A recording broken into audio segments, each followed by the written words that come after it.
things that are facing us in this economy. And to help me with that, we're going to have some help from Jim Carrillo and Nancy Lowe. Would you come on up and give us a hand here? Come on. All right, well, thank you very much for coming today. And when Nancy and I were first brought the idea of an independent business alliance, but first we thought, what do we have to do with an independent business alliance? Well, what do you have to do with an independent business alliance? Well, I do own an independent local business, so when I hear people talking about independent local business, my ears kind of perk up. But more than that, I've lived in this community for 22 years now. To some of you, that's a very short time, but I feel very committed to the community, and I want to do what's good for the community. And when I started hearing about shopping locally, I thought, wow, that is something I need to know more about, and that I want to help other people know more about. How about you, Jim? Well, I belong to a group called the Morgan Hill Toastmasters, and most of the folks you're going to see up here today belong to that group. The reason why I'm here is a local independent business owner supports our organization, and it's through their generosity that we're able to meet on a weekly basis. So I can say independent businesses are near and dear to my heart as well. As you were doing your research on independent businesses, what's one of the things that struck out at you as, wow, wouldn't have expected? One of the big things that really surprised me was how much difference it can make to the local economy for people to just shift a part of their spending to the local businesses. It can make a huge difference in terms of jobs and revenue and income to the community and the financial health of the community in general. You know, one of the things that I thought was interesting was that in a buy local campaign, sometimes you think it is all about the independent business and that there is no room for any of the large corporations to be involved. And that was absolutely just the opposite case. In a buy local campaign, everybody can be involved. Whether you're a consumer, a business owner, or even the big box stores can help out the local communities. Hopefully through today's presentations, you'll hear some of the ways that we can all help out, and then afterwards you'll be able to share some ideas on what we think we can do with this independent business alliance. Let me ask you, it's not all doom and gloom, right? We lost Courtesy Chevrolet on Friday, but we're getting Walmart here pretty quick. Isn't that going to help us out? How would you think about that? Well, it's not all doom and gloom. However, I would like to present what some of the concerns are with the proliferation of what we call big box stores or large national chains. I'm going to start by giving you a scenario. A city wants to increase its tax revenue by increasing retail business through a plan that includes enticing some large stores to come into business here. This, in turn, is going to attract shoppers from neighboring towns, and it will encourage more businesses to set up shop here. The city decides to start by courting a large national chain called, in this scenario, T-Mart. The city offers T-Mart tax incentives, free land, and roads and infrastructure that will be paid for by the local community if they will just open their store here. T-Mart responds positively to the invitation and starts making plans to open up a superstore on a large piece of land just outside of the main part of the town. The citizens of the city are thrilled because now they can get those low prices and they can get them close to home. And T-Mart is going to bring a large number of jobs because it's a huge store, so a lot of people are going to be needed to work there. Because T-Mart is coming, other chain stores are going to want to open their doors nearby. Soon, it's anticipated that the city will have Target, Barnes & Noble, Applebee's, Cheesecake Factory, Staples, Home Depot, and more. The land is graded and prepared for T-Mart. Roads are built so that people can get to it from within and outside of the city. New street lights, traffic signals are put in. Plans are made for a new freeway off-ramp with a huge sign visible to passing cars. And finally, T-Mart arrives. T-Mart's prices are great Because it's part of a national chain, it can afford to cut prices and sell some items below what other merchants would pay cost for. Every week, their ad lists unbelievably low prices on pages of products. And it's a superstore, so not only does it sell clothing and shoes, housewares and toys, but it also has low prices on office supplies, books, music, hardware, pharmaceuticals, tires, car servicing, and even groceries. People didn't think things could get much better than this, but they are.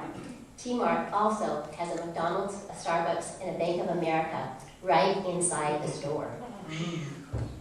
People are thrilled that they can take care of their shopping, banking, fast food, and caffeine fix all in one stop. And at the same time, they can get great deals on items that they used to have to pay more for. So they flock in droves to T-Mart. But what the people of the city don't realize is that they're paying lower prices for many products, but there are hidden costs, both economic and cultural. Many of these low prices are the result of T-Mart using manufacturers outside of the United States. Higher demand for cheap products means reduction in numbers of American-made products and potential reduction in American jobs and economy. The majority of T-Mart's employees are paid minimum wage. Most of them are only offered part-time jobs because this keeps T-Mart from having to provide health benefits. The savings on payroll and benefits are one reason for T-Mart's ability to offer low prices. Those jobs that everyone was so happy about do not really provide as much as they'd hoped. The workers are making less than a living wage, and they're without health insurance. In addition, T-Mart doesn't have to pay property tax because it doesn't own the land. This reduces the tax revenues that could potentially have come to the city. Because everybody is going to T-Mart, and later to the other chains that pop up around it, local businesses start losing customers. Within 3 years, the local print shop, a grocery store, 2 clothing stores, a restaurant, and a stationery store closed their doors, leaving vacant spaces downtown. These stores were already facing challenges from the recession, and the additional displacement of business to T-Mart has sent them over the edge. The city has now lost 6 employers who had been good sources of income to the community through wages, goods and services purchased locally, tax revenues, and charitable donations. T-Mart's home base is Texas. It uses the home company's contractors, architects, advertisers, printers, accountants, and other suppliers instead of buying goods and services from local businesses. So most of the money that flows into the store leaves the region instead of strengthening the local economy. If it were a locally owned store, studies show that 3 times as much would have stayed in the area. After 6 years, there are very few businesses left in the downtown area. The region around T-Mart has grown and developed, and when you drive past, you wouldn't know if you were in California, Iowa, or Kansas. It looks just like every other community dominated by big box stores. People of the city start to wonder why they don't feel much of a sense of community anymore. They wonder what happened to the town they knew and loved. They grow nostalgic for the days when they could walk around downtown, have their favorite sandwich at the local deli, fixed just the way they like it, and then go next door and chat with their neighbor, the independent print shop owner, while picking up their print order. They long for the days when their city had its own special identity and when they felt a strong sense of belonging and pride. To make things worse, an economic impact study shows that the retail development actually created a drain on municipal budgets. That is, it required more in public services such as road maintenance and police than it generated in tax revenues. So not only did they sacrifice some of what made their community unique, but the economic gains they had hoped for did not materialize. This is a bad case scenario, and I'm going to let Phil come and tell us what's coming next. Thank you, Nancy. Thank you. Actually, I'm going to have Jim come up and tell us what we can do as a community. Actually, everybody up here is represented representing the community. I also have a small business, and we're going to have another speaker that represents part of our city. So you got it all coming today. Nancy mentioned that we were losing a sense of community. And the fact is, from rural America up into our cities in San Francisco, citizens are crying and lamenting about the fact that we have lost a sense of community. But at the same time, we're seeing national chains come into each of our small towns and displace the local businesses. Well, some say that that's a symptom, that maybe because we're losing a sense of community, we're allowing this to happen. But maybe it might be the other way around.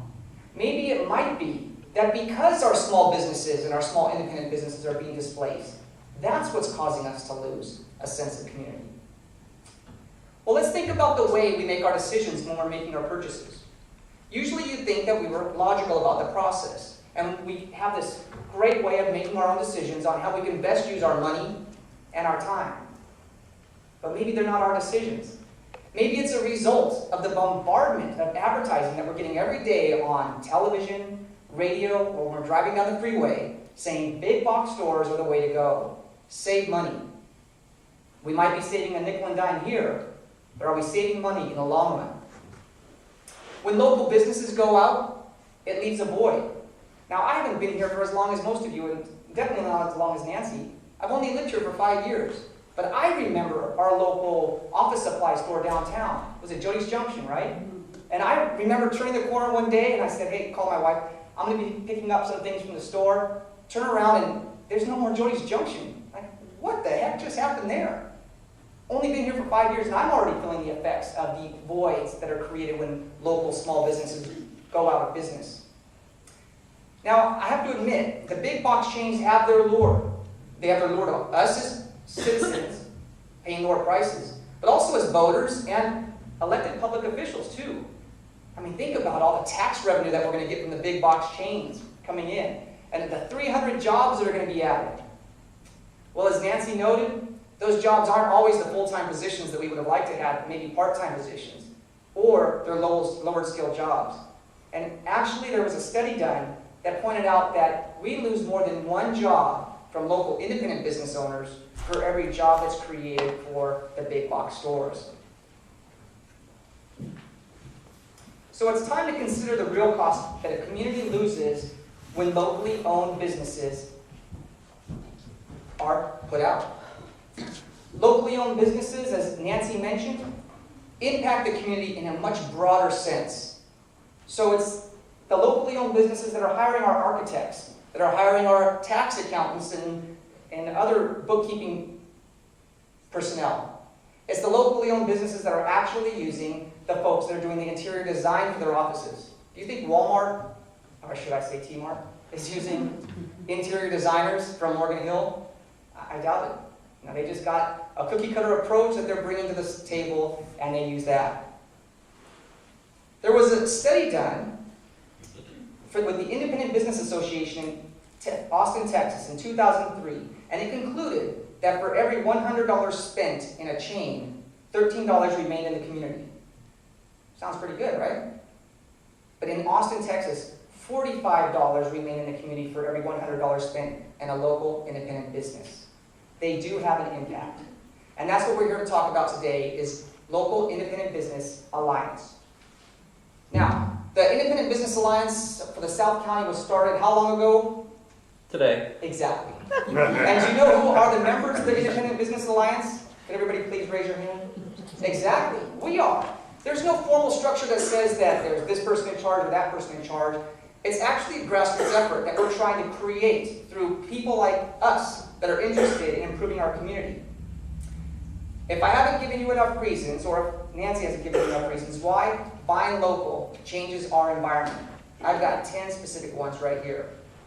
We keep our community unique. Now, locally owned businesses cater to the culture base of the neighborhood that it serves, so residents can find new adventure in a familiar environment. We get better service. Now, when I first moved to Morgan Hill and my daughters were starting school, I was told about this mystic lady that you can go to the local bookstore and you can tell her what your daughter's name is, what grade she's in, what she likes, what she watches on TV, and out of the blue, she'll tell you exactly which book to buy her. not just which book, but what series of books to buy her. That lady is renowned across the community. And if you don't know her, head on over to Booksmart and you can find that same level of service. We can reduce our environmental impact when shopping local. Now, just on the surface, and I know Rebecca's going to cover this even more, but on the surface, we know that local independent businesses also shop local. So now we've reduced our transportation costs to get to the store, and we've reduced additional transportation costs because the money stays within the community. So we're looking at improving the environment. We're creating more good jobs by shopping local, and we're encouraging local prosperity. Research indicates that entrepreneurs and experienced workers are more likely to invest in communities that support locally owned businesses. We can put our taxes to good use, and we can buy what we want, not what someone else wants. I mean, let's think about the buying power of a local business versus a big box store.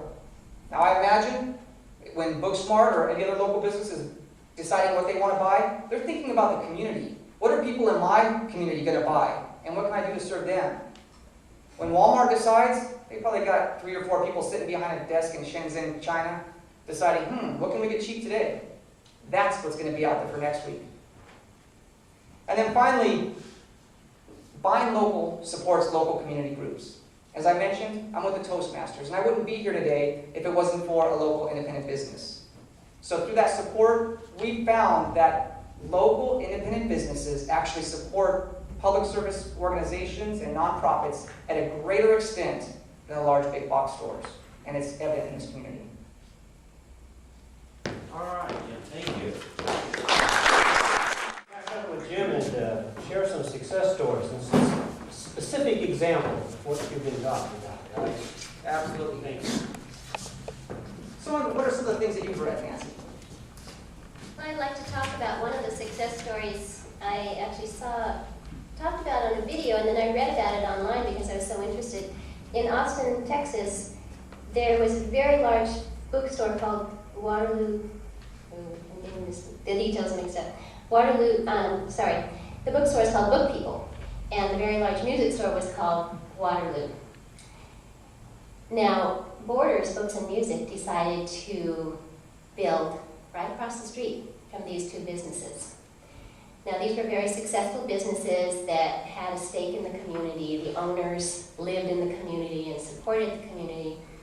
And these two stores thought, well, what can we do about this? This is kind of a threat to our well-being and to our community. So they didn't want to just whine and say, no, this isn't fair, we don't want them to come in. So they got some people to do a study, and it's the study that Jim cited that found that for every $100 spent at Borders, it was estimated that $13 would go to the local economic activity. And for every $100 spent at the local stores, I'm going to repeat this because I think it's an amazing number, $45 went back to the local community. There are many statistics done with different kinds of businesses that show similar kinds of disparity between what comes to the community from the larger chains compared to what comes from the independent businesses. Now, I think Jim has another success story to tell us about. Well, there's actually an association, the Independent Business Association, that was created to promote this cause. And they had a retreat up in Berkeley a few years back. Berkeley had never done any type of buy local campaign or anything like that, but after that retreat, there were enough members of the community that they created a buy local campaign in Berkeley that not just the independent businesses are involved in, but also the Chamber of Commerce and the City Council. So it's a whole community event that's taken on, and they're actually promoting this buy local campaign. What they're seeing is that the independent businesses that couldn't afford advertising money and these advertising campaigns, they couldn't gather enough resources alone, are now able to make a difference and get a message out there by coming together. I forgot to give you the punchline of my story. The local community in Austin actually stopped the Borders books from coming in so that they could continue to just support their own local businesses. Now, there's just a little short one here I want to tell you about or read to you. There's a Santa Fe Business Alliance that collaborates with the city government and even with New Mexico state government on what they call plugging the leaks, preventing leakage of dollars from their local community and the state that could remain to help the citizens of their state. Now, it's only reasonable that taxpayers should reap the benefit of their own tax dollars. This alliance has been very successful in working and communicating with the local government. And one of the things they also did, in addition to that, was to design and implement a locals care, quote unquote, locals care, debit credit card program with a locally owned bank to help keep more of the community's spending within the community. Thank you very much, Jim and Nancy. I want to ask Rebecca Fotu from the city to come up and give us a different angle here on shopping locally. Rebecca?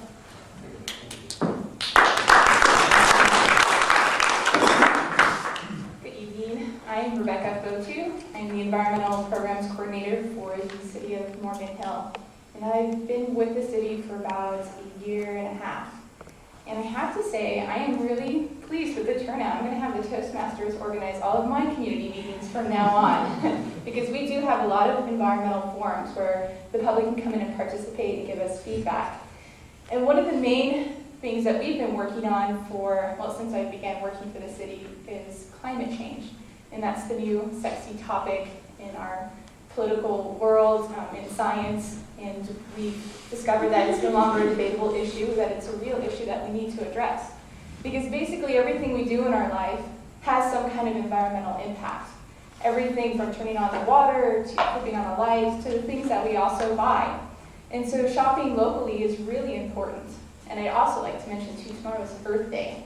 And so this couldn't be more timely. Although Morgan Hill celebrates Earth Day on Thursday. So, if you don't have time tomorrow, you can go down to the community center on Thursday and you'll see all the art and science fair projects from kids through K through 12. So that should be really interesting. And also a few other things that happened this week. For example, we've had record temperatures this past week. We've had, I think it was 98 today. Last week it was 90 degrees, which is completely unusual for this area during this time in April. And we've actually started spare the air alerts. We usually start those in May, and we've started them a whole month earlier. So we can definitely see a lot of our energy-consuming activities are affecting our environment.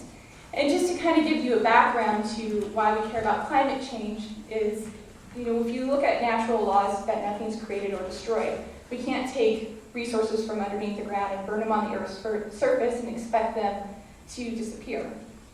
So they do linger around. And carbon dioxide has been singled out as the greenhouse gas that is the be-all, end-all of what's going on with our climate. And that's because everything we do has to do with carbon dioxide. When we burn fuel, when we turn on a light, some kind of fuel is being burned producing carbon. And carbon molecules actually last in the atmosphere 50 to 500 years.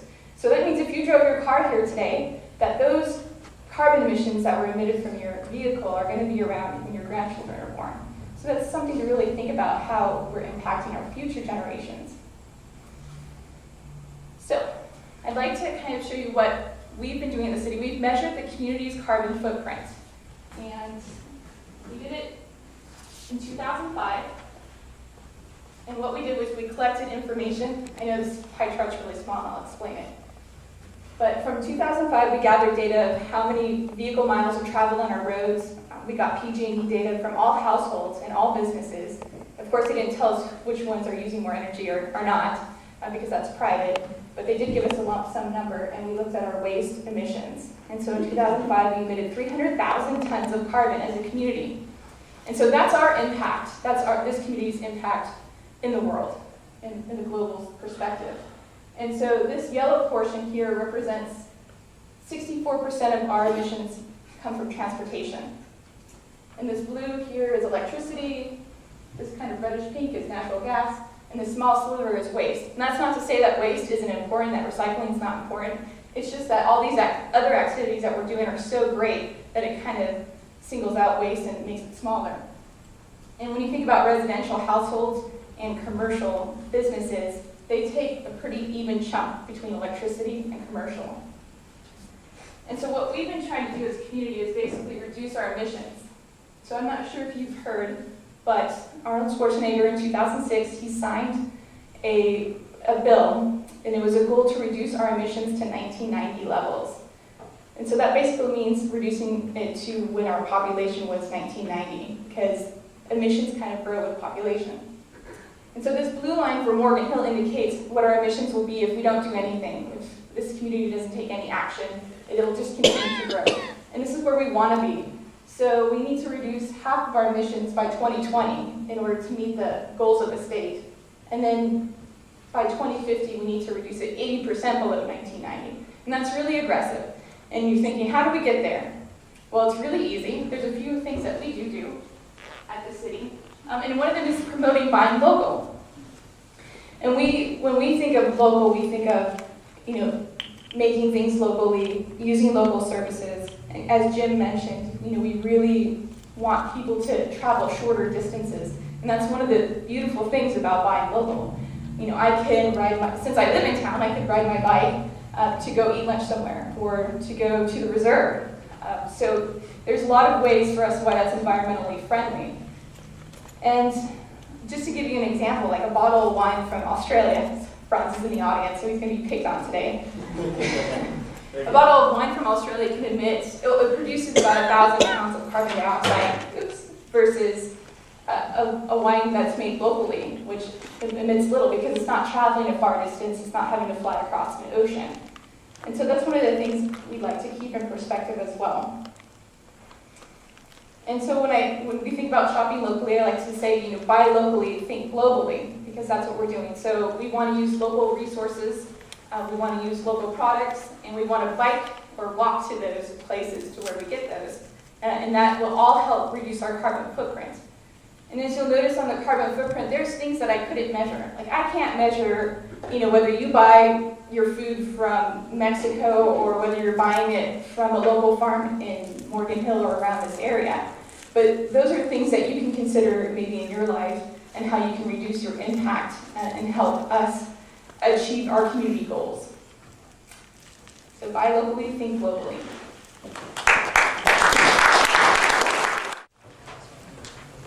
When I came to Morgan Hill many, many years ago, it wasn't really a self-contained community. There were lots and lots of things you couldn't get here. You had to go out of town. There was one place in town you could buy men's underwear. There's no place in town you could buy your towels and washcloths. And today, it's pretty much a self-contained community. Everything you need, everything you want to purchase, you can buy locally. You can get it here. And Rebecca didn't really mention the farmer's market, but that is really a great resource for our local groceries and that sort of thing. I was going to ask Jim to come up and tell us a little bit more about the big box stores. You going to do that, Jim? Sure, I will. Gosh, we've been bashing big box stores and large corporations and things like that, but I'm a small business owner, and I hope one day I'm a large corporation. I mean, that would be good, but I still want to participate in the community. And that's the wonderful thing about this concept of buying local. It's not all about bad versus good, it's about good versus better. Brad is the one that introduced me to this concept, and that's why in his flyer that he created, he used a target. And what he said was, think of the center of the target as your local independent business, because that's where you're going to get the biggest bang for your buck. But when you're going out and you have to decide what you want to buy, if you can't find what you need at a local independent business, all right, stay local, but maybe go to a chain. Or stay local and go to a big box store. Because as long as you're local, in some way, you're giving back to the community. And so we can all encourage growth. But if you focus on the concept of this target, and when you're making your buying decisions, think about the center. And if you can't meet your needs there, only then do you need to move out. Well, I have a question to you. Does all this mean that if I just change my shopping habits, not only am I going to change my community, but I've changed the world? Yes, you can. You heard that one before? Yes, you can. Yes,